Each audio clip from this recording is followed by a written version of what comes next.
وہ اس کے سینے پر سر ٹکا کر بولی اور آنکھیں بند کر لی۔ دونوں خاموش ہو کر ایک دوسرے کے دل کی دھڑکن سننے لگے۔ بہت دیر وہ اسی حالت میں بیٹھے رہے۔ شامو نے اس کے دونوں ہاتھ اپنے ہاتھوں میں لے لیے اور آہستہ آہستہ انہیں سہلانے لگا۔ شاہ جی ایک نرالے سرور میں کھو گئی۔ پھر کسی کے قدموں کی آہٹ سن کر وہ سیدھے ہو بیٹھے۔ سردار اندر داخل ہوا۔ آؤ بیٹی، آؤ شامو چلے، اور وہ دیوتا کے درشن کرنے کے لیے چل پڑے۔ شوگاما سردار کی آواز کی گونج سارے حال میں سنائی دی۔ سب سجدے میں گر گئے اور ہال میں سانپوں کی پھنکاریں رک گئی۔ ہر طرف ایک عجیب سکوت سا طاری ہو گیا۔ سردار نے سجدے سے سر اٹھایا اور اس کی حالت دگرگوں ہونے لگی۔ وہ پاگلوں کی طرح پریشان، بال بکھرے، ویران آنکھوں سے دیوتا کی آنکھوں کی طرف دیکھنے لگا۔ اس نے آہستہ سے پاس پڑا ہوا تھیلا اٹھایا اور اس کا منہ کھول دیا۔ 3 بڑے بڑے نیولے تھیلے میں سے نکل کر بیٹھ گئے۔ سہمے سہمے وہ اپنی تیز اور چمکدار آنکھوں کو اس طرح ادھر ادھر گھما رہے تھے جیسے کسی خطرے کی بو سونگھ رہے ہوں۔ سردار نے چوگے سے چوڑی نکالی اور آہستہ سے رخ پھیر کر چہرہ نیولو کی طرف کر لیا۔ باری باری تینوں نیولو کو دیکھا۔ اس کی نظروں سے نظریں ملتے ہی نیولے ایک بار اچھلے اور بے دم ہو کر گر پڑے۔ ان میں زندگی کی لہر ناپید ہو گئی۔ سردار نے آہستہ سے چھری والا ہاتھ اٹھایا اور دوسرے ہی لمحے اس کی بائیں ہاتھ کی انگلیوں سے خون کی دھار پھوٹ نکلی۔ اس نے ہاتھ بڑھایا اور منہ کھولے پڑے نیولے کے منہ میں خون کے کئی قطرے ٹپک گئے۔ جو ہی اس نے ہاتھ ہٹایا، نیولے تڑپ اٹھے۔ وہ اچھل اچھل کر گرنے لگے، گر گر کر اچھلنے لگے، کلا بازیاں کھانے لگے جیسے ان کے جسم میں کوئی بدروح داخل ہو گئی ہو۔ حرکت سکون پا گئی۔ سردار نے ان کو ومو سے پکڑ کر اٹھایا اور 2 نیولوں کو ایک ایک ستون میں بھڑکتے ہوئے شعلوں کی نظر کر دیا۔ تیسرے کو زور سے چھت کی طرف اچھالا۔ ستونوں کی آگ یکایک اور زیادہ بھڑک اٹھی اور اس کا رنگ بدلنے لگا۔ آہستہ آہستہ آگ کا رنگ بالکل سرخ ہو گیا جیسے ان میں خون مل گیا ہو۔ تیسرے نیولے کو چھت پر لٹکے ہوئے سانپوں نے ہاتھوں ہاتھ لیا۔ تھوڑی دیر کے بعد اس نیولے کی بجائے راکھ کا چھوٹا سا ڈھیر ہال کے فرش پر گر پڑا۔ دوسری طرف ستونوں سے 2 اور راکھ کے ڈھیر بلند ہوئے اور ہال میں جا گرے۔ شامان نے راکھ شدہ نیولوں کی طرف دیکھا تو راکھ پھر نیولوں میں تبدیل ہو گئی۔ اب ہال کے سانپ اپنی لمبی لمبی سرخ زبانیں نکالے ان پر جھپٹ پڑے۔ کئی شعلے بھڑکے اور چند لمحے کے بعد ایک بار پھر وہاں نیولوں کی بجائے راکھ کے ڈھیر پڑے تھے۔ سردار نے آنکھوں کو حرکت دی اور وہ راکھ اگٹھی ہو کر ایک ڈیلے کی شکل میں اڑتی ہوئی اس کے پاس آ گری۔ سردار نے ایک تھیلی میں اس راکھ کو ڈالا اور تھیلی جیب میں ڈالی۔ پھر وہ آہستہ آہستہ آگے بڑھا اور ناگ دیوتا کے قدموں میں جا گرا۔ تھوڑی دیر کے بعد وہ زور زور سے کچھ پڑھنے لگا۔ اس کی آواز بلند ہوتی گئی۔ جو جو اس کی آواز بلند ہوتی گئی، دیوتا کی زبان میں زندگی کے آثار پیدا ہوتے چلے گئے۔ اس کی آنکھوں سے روشنی کی لہریں پھوٹنے لگی۔ ماتھے پر چمکتے من کی روشنی بڑھتی گئی۔ اس کی آنکھوں سے نکلنے والی روشنی نے شامو اور شاہ جی کو اپنے حلقے میں لے لیا۔ شامو کو ایسے محسوس ہوا جیسے اس کے ہاتھ کو کوئی اور اوپر اٹھا رہا ہو۔ اس کا ہاتھ بلند ہوتے ہوئے ستونوں کے بھڑکتے شعلوں میں گر گیا۔ پھر اس کا ہاتھ واپس اپنی اصلی حالت پر آ گیا۔ اس نے محسوس کیا کہ اس کے ہاتھ میں کوئی چیز ہے، لیکن وہ کوشش کے باوجود یہ نہ دیکھ سکا کہ اس کے ہاتھوں میں کیا شے ہے۔ دوسری طرف شاہ جی خود کو فضاؤں میں اڑتا ہوا محسوس کر رہی تھی۔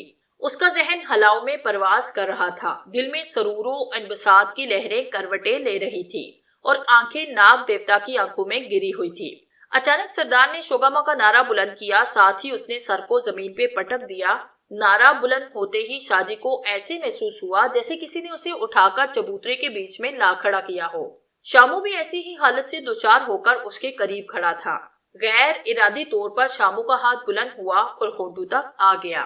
دوسرا ہاتھ بھی بڑھا اور اس نے بین کو ہونٹوں سے لگایا۔ وہ بین جسے اس نے شعلوں میں سے اٹھایا تھا، ایک شعلہ بین کی صورت میں اس کے ہونٹوں کے درمیان دبا ہوا تھا۔ پھر دیوتا کی آنکھوں سے نکلنے والی روشنی نے ہلکی سی حرکت کی اور شامو کے بین نے ایک غیر قانونی دھن چھیڑ دی۔ شاہ جی کے پاؤں نے غیر ارادی طور پر دھڑکنا شروع کر دیا۔ بین بجتی رہی، شاہ جی رقص کرتی رہی۔ رقص جاری رہا، ایک سحر انگیز بین کی وچ آور آواز اور دنیا کا سب سے انوکھا رقص۔ بین سے راکھ پھوٹتے رہے اور شاہ جی کے پاؤں تھڑکتے رہے۔ شاہ جی کا جسم پانی کی لہروں کی طرح حرکت میں تھا۔ وہ اس طرح رقص کر رہی تھی جیسے بین کی آواز سے مست ہوئی جا رہی ہو۔ شامو بھی بین بجاتا ہوا رقص کے انداز میں اپنے پاؤں کو حرکت دے رہا تھا۔ شاہ جی کی نس نس میں بجلی بھری تھی۔ وہ برق کی طرح چمکتی ناگ دیوتا کے سامنے رقص کر رہی تھی۔ بین کی لے لمحہ بہ لمحہ تیز ہونے لگی اور شاہ جی کا بدن بھی اور تیزی سے لہرانے لگا۔ دیوتا کی آنکھوں کی روشنی ان کے ساتھ ساتھ حرکت کر رہی تھی۔ لمحہ برمحہ روشنی بین کے لیے اور شاجی کے رقص کے ساتھ تیز ہوتی جا رہی تھی۔ پھر بین کی آواز عروج پر پہنچی، شاجی کا رقص وقت کی رفتار کی تحت تیز ہوتا چلا گیا۔ یکدم شامو کی بین نے ہچکی لے کر دم توڑ دیا۔ شاجی کے پاؤں ساکت ہو گئے اور وہ غیر ارادی طور پر ناگ دیوتا کے سامنے جھک گئی۔ ناگ دیوتا کی آنکھوں کی روشنی ایک جھماکے کے ساتھ ختم ہوئی اور اس کے من سے نکلنے والی روشنی بھی ہلکی پڑ گئی۔ سردار جو ابھی تک سجدے میں پڑا تھا اس نے سر اٹھایا اور دیوتا کے کھلے منہ سے ایک تھرتھراتی، لہراتی، غیر انسانی آواز ابھری، شاجی ہم تیرے رقص سے خوش ہوئے اور شامو تجھ سے بھی۔ وہ دونوں کچھ اور جھک گئے۔ شاجی تجھے ایک مرتبہ پھر یہاں آنا ہے، تجھے بہت سی مشکلوں کا سامنا کرنا ہے، لیکن گھبرانا مت، تجھ پر شامو پر شوگاما کا سایہ ہے۔ آواز کی باشکش بہت دیر تک ہال میں گونجتی رہی۔ پھر دیوتا کے کھلے منہ سے ایک شعلہ نکلا اور اس نے شامو اور شاجی کو اپنی لپیٹ میں لے لیا۔ تھوڑی دیر کے بعد جب شعلے کا وجود ختم ہوا تو وہاں شاجی کے ساتھ ساتھ شامو کے سر پر بھی ایک سنہرا تاج جگمگا رہا تھا، سنہرا تاج ناگ دیوتا جیسا۔ شامو، ناگ دیوتا کی پھنکار پھر گونجی۔ شامو رکوع کی حالت میں جھکا، سردار بھی اٹھ کر ان کے قریب آیا، وہ اور شاجی بھی جھک گئے۔ شامو اس تاج کو سر سے اتار لے، اور شامو نے سر سے تاج کو اتار لیا۔ ناگ دیوتا کے منہ سے پھر ایک شعلہ نکلا جس نے تاج کو اپنے حصار میں لیا۔ تھوڑی دیر کے بعد وہاں تاج کی جگہ ایک انگوٹھی جگمگا رہی تھی، سنہری انگوٹھی، جس میں نگینے کی جگہ ناگ دیوتا کا من جگمگا رہا تھا۔ اس سے دودیا روشنی نکل رہی تھی۔ دیوتا کے حکم پر شامو نے انگوٹھی بائیں ہاتھ کی تیسری انگلی میں پہن لی۔ شامو، دیکھنے میں یہ انگوٹھی ہے لیکن حقیقت میں یہ ہمارا انجشا ہوا تاج ہے، یہ ہر جگہ تیرے کام آئے گا، صرف شوگاما کہنے کی دیر ہے۔ شامو نے ممنونیت سے دیوتا کا شکریہ ادا کیا۔ شامان، دیوتا کی آواز آئی۔ دیوتا، سردار جھکے جھکے بولا۔ شامو کو ہماری بخشی ہوئی طاقت سے دوسری دنیا سے روشناس کرا دے تاکہ شاجی کو کوئی دقت نہ ہو۔ دیوتا، سردار کہہ کر سیدھا کھڑا ہو گیا۔ سردار نے شامو کی طرف دیکھا اور شامو کو اس کی نظریں اپنے دل میں اترتی محسوس ہوئی، لیکن اس نے اس کی نظروں سے اپنی نظروں کا تسلسل توڑنے کی کوشش نہ کی۔ ان کی نظریں ایک دوسرے کی نظروں میں گھر کر رہ گئی۔ شامو، سردار کے لبوں کو جنبش ہوئی۔ سردار، شامو کھوکھلی آواز میں بولا، تو شاجی کے ساتھ شہر جائے گا؟ ہاں سردار۔ شامو کی آواز جیسے گہرے کنویں سے آئی اور شامو کے ذہن میں جیسے شہر کا نقشہ کھینچ گیا۔ سردار نے اس کی نظروں سے کچھ دیر کے بعد اپنی نظروں کا تسلسل توڑا۔ شامو کے ذہن میں ہلکا سا دھماکہ ہوا اور اس کی آنکھیں ایک لمحے کے لیے اندھیرے میں ڈوب گئی۔ اس کا سر چکرا گیا، دوسرے ہی لمحے وہ بالکل صحیح حالت میں تھا۔ اس نے ایک طویل سانس لیتے ہوئے مسکرا کر شاجی کی طرف دیکھا، وہ بھی مسکرا دی اور وہ تینوں دیوتا کی طرف دیکھنے لگے۔ شاجی، دیوتا، وہ جھک گئی۔ تجھ پر ہمارے ازلی دشمن گنگاشا کی طرف سے بہت سی مشکلیں آئیں گی، وہ تم پر سب پر وار کرے گا، لیکن گھبرانا مت۔ دیوتا کا سایہ ہم پر رہے، ہمیں کوئی غم نہیں، ہم کسی مشکل سے نہیں ڈرتے۔ شاجی کی آواز ابھری۔ دیوتا کچھ دیر خاموش رہا، پھر اس کی گمبھیر اور سارے ہال میں تھرتھراتی آواز گونجی، جاؤ میرے بچوں، میرے پجاریوں، شوگاما تمہاری حفاظت کرے گا۔ دیوتا کے منہ سے ایک شعلہ نکلا جس نے ان تینوں کو اپنی لپیٹ میں لے لیا۔ چند لمحوں کے بعد جب شعلے کا وجود ختم ہوا تو وہ اپنے جسم میں نئی طاقت، نئی امنگیں، نئی ہمت، نیا جو حوصلہ محسوس کر رہے تھے، وہ اٹھ کر الٹے پاؤں چبوترے کی سیڑھیاں اتر آئے۔ سارے ہال میں فرش پر، دیواروں پر، چھت پر پھیلے ہوئے سانپوں کی پھنکاریں یکدم تیز ہو گئی۔ شعلے زیادہ تیزی سے ابھرنے لگے جیسے وہ ان کو الوداع کہہ رہے ہوں۔ وہ تینوں سانپوں پر چلتے اور ان کی پھنکاریں سنتے شعلے دیکھتے ہوئے باہر آ گئے۔ بوڑھے پچاری نے شاجی کو جھک کر تعظیم دی اور انہیں دروازے تک چھوڑنے آیا۔ اب ان کے پاس کوئی سامان نہ تھا، بالکل خالی ہاتھ وہ دروازے سے باہر نکلے۔ رات کا دوسرا پہر شروع ہو چکا تھا۔ دروازہ بند ہو گیا۔ دروازے کے باہر اگی ہوئی سیاہ گھاس لہرانے لگی، سرسرانے لگی، جیسے وہ ان سے کہہ رہی ہو، جیسے سانپ پھنکار رہے ہو۔ سردار نے چوگے میں ہاتھ ڈالا، اس کے ہاتھ میں نیولو کی راکھ والی تھیلی آ گئی۔ اس نے تھیلی کا منہ کھولا اور چٹکی بھر کر راکھ گھاس کی طرف اڑا دی۔ جہاں جہاں وہ راکھ گری، وہاں وہاں کی لمبی لمبی گھاس اپنی جگہ سے اچھلی، تڑپی اور زندہ سانپ کی شکل میں باہر آ گئی۔ اب اس کے قدموں میں تقریباً 20 سانپ لوٹ رہے تھے۔ ان کی زبانیں باہر نکلتی تھی، وہ پھنکار رہے تھے۔ جب وہ پھنکارتے تو ان کے منہ سے سبز رنگ کا سرخی مائل شعلہ نکلتا، لیکن ان تینوں پر ان شعلوں کا کوئی اثر نہ ہوا۔ سردار نے تھیلی کا منہ کھول کر اسے زمین پہ رکھا۔ سانپ اس پر ٹوٹ پڑے۔ وہ باری باری اپنا منہ تھیلے کے منہ پر رکھتے اور کئی بار پھنکارتے۔ ان کے منہ سے نکلنے والے شعلے راکھ کو سلگا دیتے، لیکن تھیلی پر آگ کا اثر نہ ہوتا۔ پھر اپنا اپنا کام ختم کر کے وہ واپس پلٹے اور پھر گھاس کی صورت میں اپنی اپنی جگہ پر جم گئے، سرسرانے لگے، پھٹکارنے لگے، لیکن انہیں دیکھ کر کوئی یہ نہیں کہہ سکتا تھا کہ وہ ناگ ہیں، وہ تو گھاس، لمبی لمبی سیاہ گھاس تھی۔ سردار نے تھیلی اٹھائی، اس میں موجود راکھ کا رنگ سبزی مائل گہرا سرخ ہو چکا تھا۔ اس نے تھیلی چوگے کی جیب میں ڈال لی۔ سردار، شاجی اور شامو دروازے کی طرف منہ کر کے جھک گئے، کچھ دیر کے بعد سیدھے ہوئے آہستہ سے پلٹے اور پگ ڈنڈی پر ہو لیے۔ چاند نکلا ہوا تھا، چاندنی چٹکی ہوئی تھی، دونوں طرف پھیلے ہوئے درخت اور جھاڑیاں آہستہ آہستہ ہل رہے تھے، مدھم مدھم ہوا چل رہی تھی، انہیں الوداع کہہ رہی تھی۔ وہ چلتے رہے اور پگ ڈنڈی کے ہاتھ میں پر آ گئے۔ یہاں سے ایک راستہ ان کی بستی کو جاتا تھا، خطرناک جنگلوں اور دلدلوں میں سے ہوتا ہوا، اور اس راستے پر وہ سردار کی رہنمائی کے بغیر نہیں چل سکتے تھے۔ سردار رک گیا، اس نے دوسرے راستے کی طرف دیکھا اور آنکھیں بند کر کے کچھ بدبدانے لگا۔ تھوڑی دیر کے بعد اس کی آنکھیں کھلی تو اس نے آہستہ سے شاجی اور شامو کی طرف دیکھا۔ بابن، اس نے زور سے کہا۔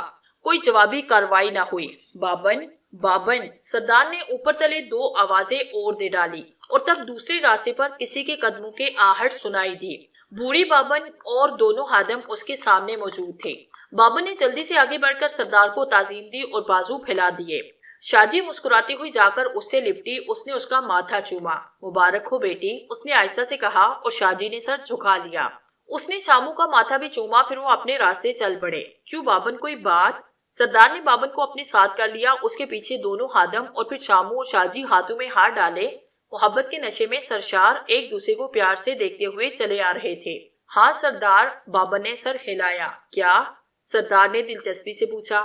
سردار، ہم تینوں آپ کے کھینچے ہوئے دائرے میں بیٹھے رہے، کئی بار بڑے بڑے سانپ آئے، ہمارے چاروں طرف آگ لگا دی، ہم پر آگ برسائی، بارہا مختلف جانوروں کی صورتوں میں چڑیلے بن کر، خوفناک صورتیں بنا کر ہمیں ڈرانے کے لیے آئے، لیکن ہم جب بھی دیوتا کا نام لے کر پھونک مارتے وہ چیخے مارتے ہوئے بھاگ نکلتے، انہیں آگ لگ جاتی۔ سردار، بہت لطف رہا، جب وہ چیختے ہوئے بھاگتے تو ہم کہے لگاتے۔ اور سردار بوڑھی بابن کی باتیں سن کر مسکرا پڑا۔